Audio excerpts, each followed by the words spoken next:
Welcome to my YouTube channel. મારું નામ છે વૈશાલી. શ્રી સ્વામી સમર્થ. કેમ છો તમે બધા? મજામાં જ હશો. આજે આપણે બનાવીશું રીંગણ બટેકાનું શાક. ચાલો તો આપણે ચાલુ કરીએ બનાવવાનું. પ્રથમ આપણે લઈશું રીંગણ. એને આપણે નાના નાના કટ કરીશું.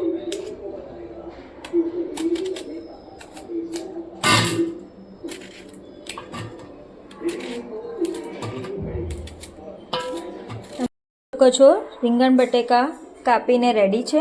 હવે આપણે એને કુકરમાં બનાવીશું આજે શાક. તો જુઓ, આપણે મૂકીશું કુકર. ગેસની ફ્લેમ આપણે લો જ રાખવાની છે. તેલ ગરમ થઈ ગયું છે. હવે એની અંદર આપણે નાખીશું 1/2 ટીસ્પૂન રાઈ, 1/2 ટીસ્પૂન જીરા. આપણે નાખીશું ચોપ કરેલા ટામેટા. 2 મિનિટ માટે આપણે હલાવીશું. આ જોઈ શકો છો ટામેટા સરસ.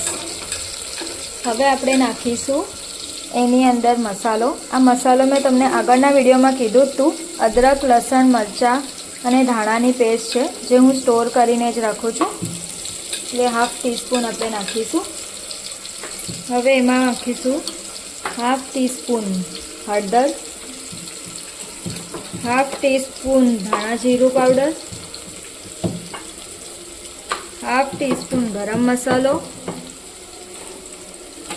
એમાં નાખીશું આપણે થોડું લાલ મરચું, 1/2 ટીસ્પૂન જેટલું લાલ મરચું.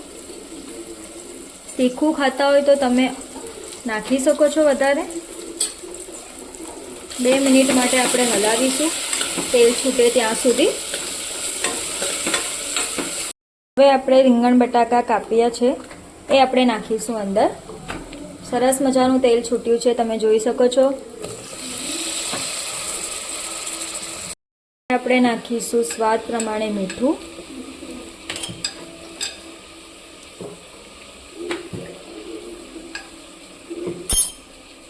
બરાબર એને હલાવીશું.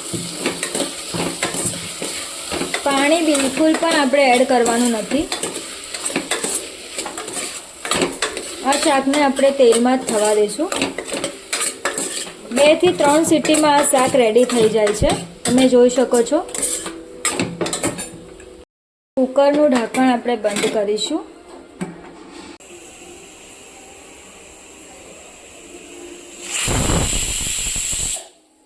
શકો છો સરસ મજાનું આપણું રીંગણ બટેકાનું શાક રેડી છે. હવે એને ગાર્નિશિંગ માટે આપણે નાખીશું બારીક ચોપ કરેલા લીલા ધાણા. જોઈ શકો છો. મોઢામાં પાણી આવ્યું. કેવું છે શાક? જરૂરથી મને કમેન્ટમાં લખજો. અને જ આગળ હું વિડીયોને જોતા રહેજો. હું અલગ અલગ રેસીપી માટે લઈને આવીશ તમારી માટે. અલગ અલગ શાકની રેસીપી જરૂરથી કમેન્ટમાં લખજો. ધન્યવાદ. જરૂરથી મારા વિડીયો લાઈક કરજો, શેર કરજો અને આગળ વધાવજો. Thank you. Bye by.